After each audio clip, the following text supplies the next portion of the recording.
I want to start with Michael McCormack because he was in the Courier Mail today in relation to an expenses issue, suggestion that they were organising a party room in Melbourne simply so that they could attend a function.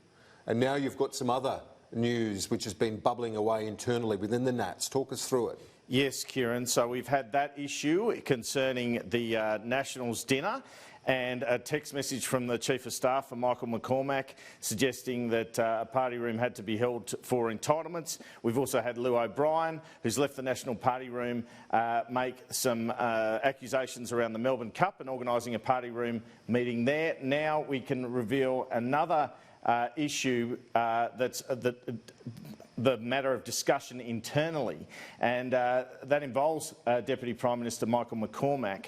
I can reveal now that one other trip being questioned is that of Mr McCormack to the third State of Origin match in 2018, July 11 in Brisbane. Mr McCormack's office has confirmed he flew up to watch the match, but they say he attended 3 other events. Let's have a look at the cost of the flights there.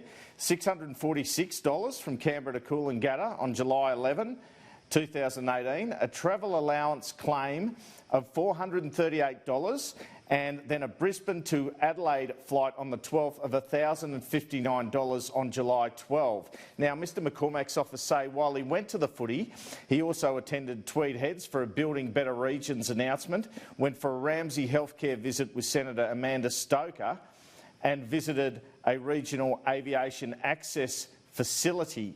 The Deputy Prime Minister's office has given me a statement on this. They say the Deputy Prime Minister's trip to and from Queensland was in accordance with parliamentary business.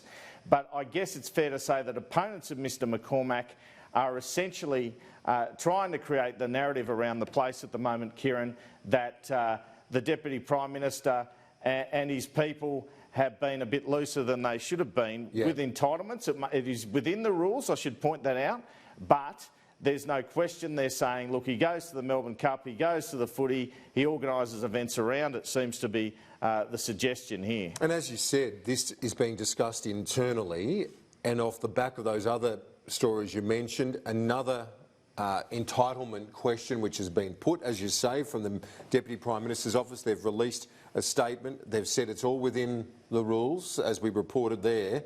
But the fact that it is being discussed internally, the fact that we know about it, these questions, shows that this is part of a relentless undermining of the Deputy Prime Minister.